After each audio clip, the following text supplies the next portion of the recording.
यानंतर आपण वळूया आजच्या बडे मुद्देच्या चर्चेच्या मुद्द्याकडे।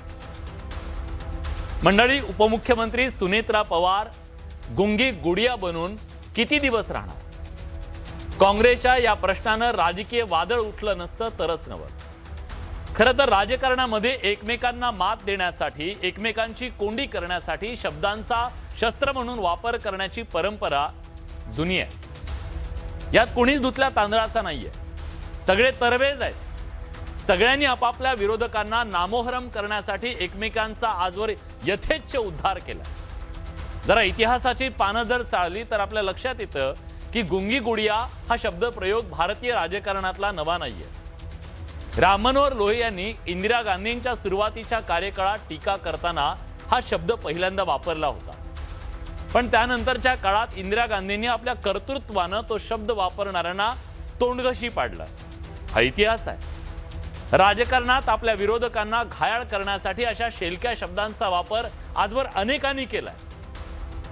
यात कोणी मोदींना मौत का सौदागर म्हटलं, कोणी राहुल गांधींना पप्पू म्हटलं, कोणी शरद पवारांना मैद्याचं पोतं म्हटलं, कोणी सोनिया गांधींना जर्सी गाय म्हटलं, तर कोणी मनमोहन सिंग यांना मौन मोहन सिंग म्हटलं। पण सुनेत्रा पवारांना गुंगी गुडिया म्हणून आपण राजकीय स्कोर करण्याच्या नादात काँग्रेस सेल्फ गोल होताना दिसतेय।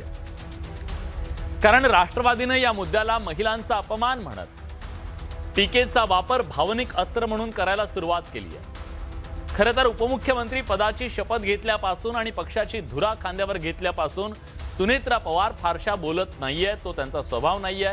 सभागृहातही आणि सभागृहाच्या बाहेरही, मग ते अजितदादांच्या अपघाताची चौकशी असो की राष्ट्रवादीच्या अर्थ खात्याची मागणी असो, पक्षांतर्गत वाद असो की दोन राष्ट्रवादीचं विलीनीकरण असो, कोणत्याही मुद्द्यावर त्या माध्यमांच्या समोर जाहीर भूमिका घेणं टाळताना दिसतात। हे अगदी खरं आहे। त्यामुळे विरोधकांनी टीकेची संधी साधली आहे, पण विरोधकांकडून त्यांना कमी लेखण्याची ही चूक केली जाते का?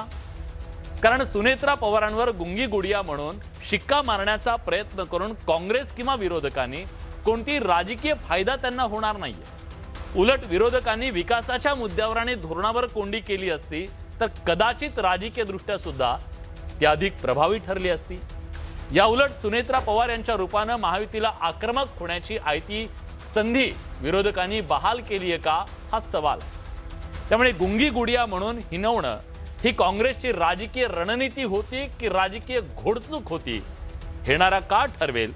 पण तरी सुद्धा आपण गुंगी गुडिया नाहीये हे सिद्ध करण्याचं आव्हान सुनेत्रा पवार यांच्या समोर कायम असणार आहे, हेही तितकंच खरं।